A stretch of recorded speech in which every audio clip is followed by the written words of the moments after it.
The photographs show something impossible. Massive cathedrals and ornate buildings sitting in enormous pits, surrounded by walls of excavated earth. Workers digging trenches meters deep around structures that should be standing on solid ground. Not construction sites, excavation sites.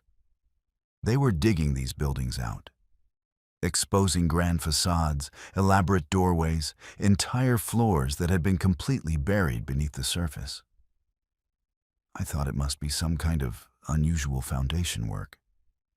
But then I found more photographs. Dozens, hundreds, from cities across the world.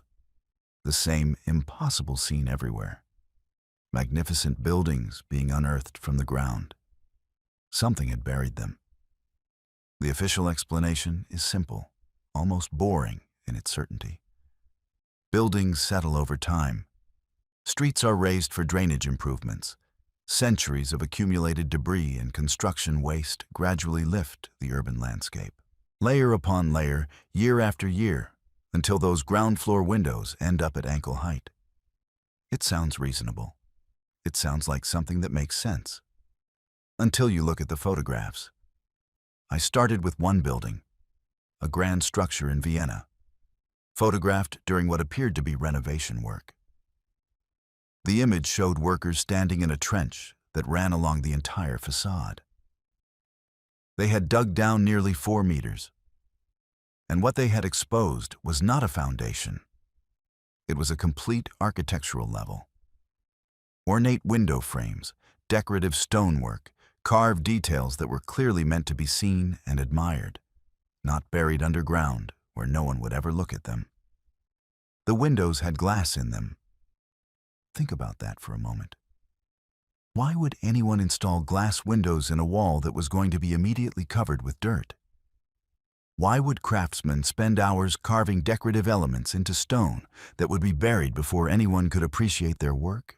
The official story asks us to believe that architects designed these features, knowing they would never be seen. That makes no sense. I examined the building more closely, studying every detail in the photograph. The buried level was not rougher or simpler than the floors above. If anything, it was more elaborate, grander, as if this had been the main entrance, the impressive facade meant to welcome visitors. But now it sat underground, transformed into what we would call a basement, its original purpose completely erased. Historians will tell you this is normal. They have explanations ready. The building was constructed with a below-grade service level, they say. Or the street was intentionally raised during urban improvements. Or gradual accumulation over 2 or 3 centuries eventually buried the lower floor. These explanations sound authoritative. They come from experts. But when you start measuring, when you start calculating what these explanations actually require, the math does not work. We are not talking about a few centimeters of accumulated dust. We are talking about 3 meters, 4 meters, sometimes more. That is an entire story of a building, buried under soil and debris. To accumulate that much material through normal urban processes would require either an impossibly long time or an impossibly large amount of waste. I calculated it once. For a single city block to accumulate 3 meters of debris through normal means would require every resident to dump several tons of garbage directly onto the street every year for centuries. Nobody does that. Nobody has ever done that. Here is where it gets interesting. The architectural features on these buried floors do not match what you would expect from a basement or service level. I found photographs showing elaborate entrance porticos underground, grand doorways with carved columns, decorative pediments, the kind of ceremonial architecture you create for a main entrance, not a cellar. In one photograph from Prague, workers had excavated around what appeared to be a government building. The buried level contained arched windows nearly 2 meters tall, flanked by sculptured figures. Above ground, The current street-level entrance looked almost plain by comparison. The proportions were wrong. The buried floor was grander than the visible floors, as if the building had been designed upside down, with its most impressive features hidden underground, or as if something had buried the original ground floor. And what we see today as street level was never meant to be the entrance at all. I started looking at other buildings in the same city. The same pattern emerged. Ornate architecture underground, windows at ankle height, doors accessed by descending stairs, and always, approximately the same depth of burial, 3 meters. Sometimes a bit more, sometimes a bit less, but consistently around that range. As if whatever buried these buildings had deposited the same amount of material everywhere at once. That observation led me to other cities. I found photographs from Budapest showing the same thing. Workers excavating around grand buildings, exposing buried floors with elaborate stonework. I found images from Munich, from Berlin, from St. Petersburg. Everywhere I looked, the same impossible pattern. Buildings that appeared to be sinking into the earth. Buried architecture that made no sense if these structures were built the way historians claim. The photographs themselves tell a story that contradicts the official narrative. These are not images of construction. They are images of excavation, of discovery. Workers in these photographs are not building something new. They are uncovering something old. Their body language, their positioning, the way they stand and stare at what they have exposed suggests surprise, curiosity, as if they themselves did not expect to find what they found. I began documenting every photograph I could find. Different decades, different cities, different continents. The same scene repeated, and the same questions emerged. Why are all these buildings buried to roughly the same depth? Why do they all show the same pattern of grander architecture underground? And why does nobody want to talk about what that pattern might mean? The official story was starting to fall apart, not because of one anomaly or one unusual building, but because of the sheer scale of what I was finding. This was not happening in one city or one region. It was everywhere. And the more cities I examined, the more I realized that whatever buried these buildings had not happened gradually over centuries. It had happened everywhere, all at once, within a remarkably short period of time. The pattern extended far beyond Central Europe. I spent months going through archives, digital collections, old photographs from cities around the world. London, Paris, Moscow, Boston, Philadelphia, Chicago, New York. Everywhere I looked, I found the same thing. Grand buildings with their lower floors buried, ornate architecture disappearing into the ground, and photographs of workers excavating, digging down to expose what had been hidden beneath modern street level. The consistency was staggering. In London, I found images of Georgian townhouses with their original ground floors completely underground.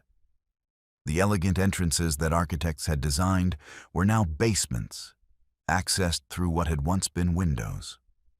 In Paris, grand Haussmann buildings showed the same burial pattern. In Moscow, churches and government buildings sat in depressions, their foundations meters below the surrounding streets. The mud had come for all of them. Newspaper accounts from the period described these excavations in remarkable detail. Workers digging basements for new construction would frequently encounter intact rooms several meters below street level. Not foundations. Finished rooms. Contemporary reports describe the confusion of engineers who discovered furnished spaces underground. Dishes still on tables, clothes in wardrobes, personal belongings left where they had been set down, as if the occupants had departed suddenly, perhaps expecting to return. One account from Boston described workers breaking through a cellar wall and finding themselves in what appeared to be a complete apartment. The furniture was still arranged. Books sat on shelves. It had been sealed off and forgotten, buried under the accumulated weight of whatever had covered the city. The newspaper treated it as a curiosity. A few paragraphs about the strange discovery, then nothing. No follow-up, no investigation into how an entire living space had ended up entombed beneath the street. These discoveries were common enough that they barely warranted attention. A brief mention in a local paper? Maybe a paragraph about the oddities found while digging a foundation. And yet somehow this has been scrubbed from our collective memory, relegated to obscure archive records that most people will never see. Here is the timeline problem nobody wants to address. These burial events, these massive excavation projects exposing hidden architecture, they all cluster in the same period, the mid to late 1800s. City after city, continent after continent, all raising their street levels and digging out their buildings in the same few decades. Photographs from this era show construction everywhere. Massive earth-moving projects, streets torn up and rebuilt at higher levels, entire neighborhoods being excavated. The official explanation asks us to believe this was coincidence. Normal urban development happening to occur simultaneously across the entire world. But that explanation requires us to ignore what we can see with our own eyes. The photographs do not show gradual improvement. They show recovery. They show cities digging themselves out of something that had buried them. The construction techniques visible in these buried floors raised more questions. The stonework was too precise, too sophisticated. Massive blocks fitted together with tolerances measured in millimeters. Perfect arches distributing weight through engineering principles that were not supposed to be formalized until much later. The buried architecture was not cruder than what came after. It was more advanced. I started noticing something else. The architectural style of these buried floors did not match the visible portions of the buildings above them. The underground levels showed a unified aesthetic, the same decorative elements, the same proportions, the same construction methods, repeated across continents, as if they came from a single architectural tradition that spanned the globe. A tradition we have been taught never existed.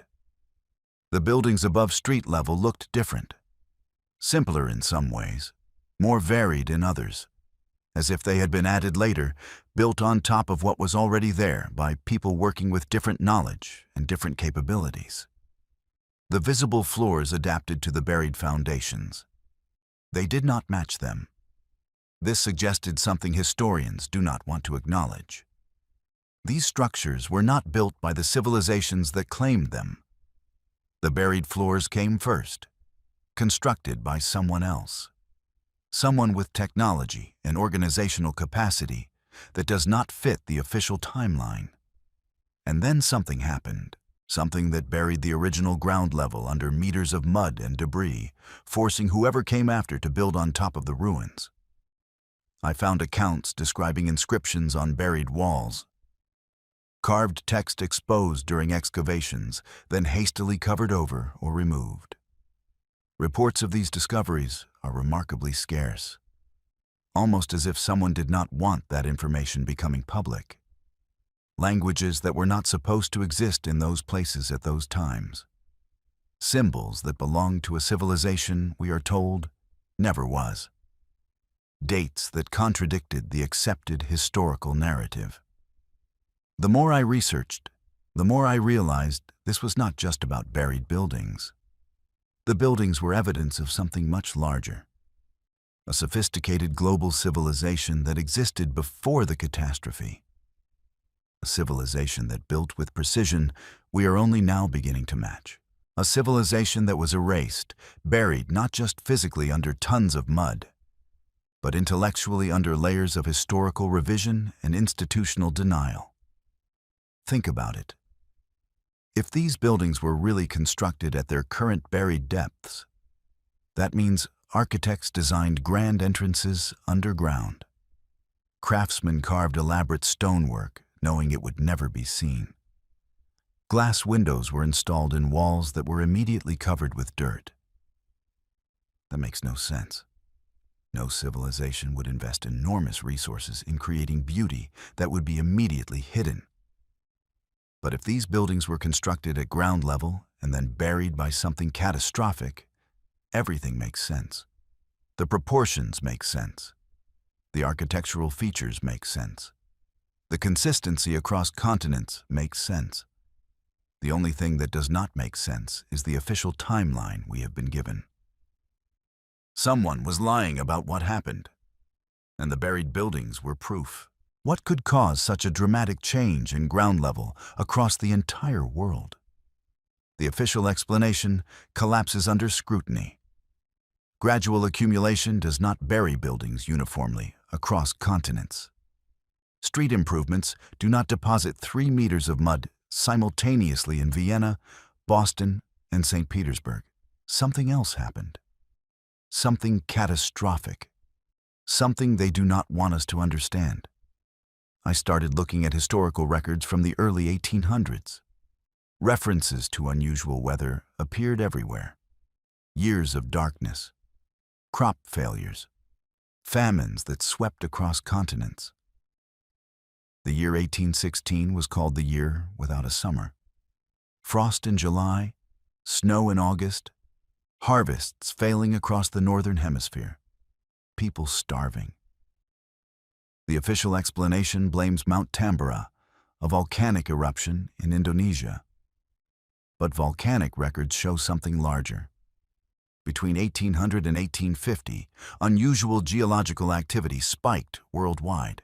Multiple major eruptions, earthquakes, the kind of planetary chaos you would expect if something catastrophic was reshaping the Earth itself. And right in the middle of this period, cities around the world began raising their street levels, digging out buried buildings, constructing on top of what came before. The timeline matches too perfectly to be coincidence. The geological chaos and the buried buildings are connected. Something deposited meters of mud and debris across the entire planet in a remarkably short time. A flood of mud so massive, it buried the infrastructure of an advanced civilization and forced survivors to rebuild on top of the ruins. If they lied about the buildings, what else are they lying about? What other evidence has been buried, literally and figuratively? How much of what we think we know about our past is actually true? The buried floors are just the beginning. They are the crack in the facade, the thread that when you pull it, starts to unravel everything. I walk through old cities differently now. I see what others have been trained to ignore. The windows at ankle height, the doors below street level. The grand architecture hidden underground, visible only when you know to look for it. Every old district tells the same story if you pay attention. Shops with original entrances 3 meters underground, now accessed through what used to be second-story windows. Churches sitting in depressions, surrounded by streets that had to be built up around them. Buildings that look compressed because their most impressive floors are buried. The evidence is everywhere once you know what to look for. An entire stratum of civilization beneath our feet. Hidden under mud that supposedly took centuries to accumulate, but actually arrived in a single catastrophic event. We walk over it every day without knowing. We enter buildings through what were once upper-floor windows, without questioning why. We have been taught not to see what is directly in front of us. I think about the people who built these structures, their level of knowledge, their capabilities. They created architecture we struggle to match today. They built with precision across continents, using techniques that suggest either global coordination or a unified civilization spanning the world. And then something happened to them. Something so catastrophic it buried their entire world under meters of mud. Something so complete that we forgot they ever existed. The implications are staggering. If there was an advanced global civilization that was destroyed within historical memory within the last few hundred years, then everything we think we know about human progress is wrong. The narrative of steady advancement from primitive to modern, the story of civilization slowly building over millennia, all of it is called into question. Maybe we are not advancing. Maybe we are recovering. Maybe we are trying to reach a level of sophistication our ancestors already achieved before the catastrophe struck. Maybe that is exactly why this information has been suppressed.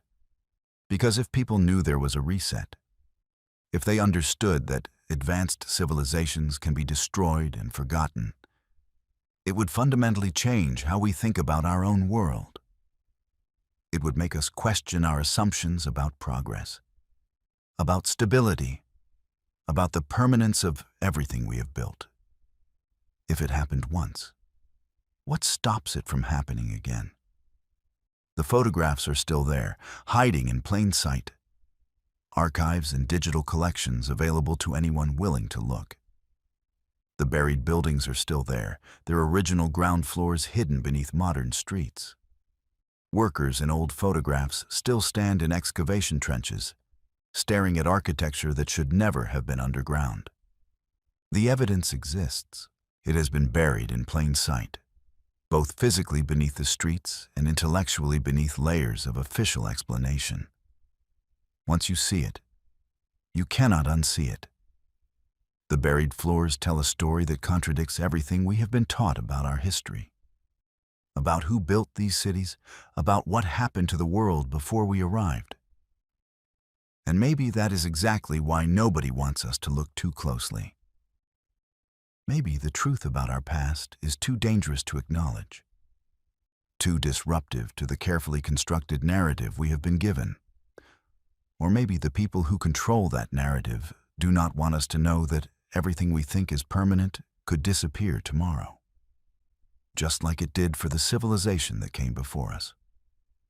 Their grand buildings still stand, half buried, waiting, silent witnesses to a catastrophe we have been made to forget. But the buildings remember.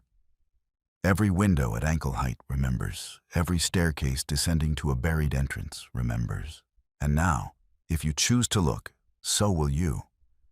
The evidence is beneath your feet. It has been there all along, waiting for someone to dig down and find the truth.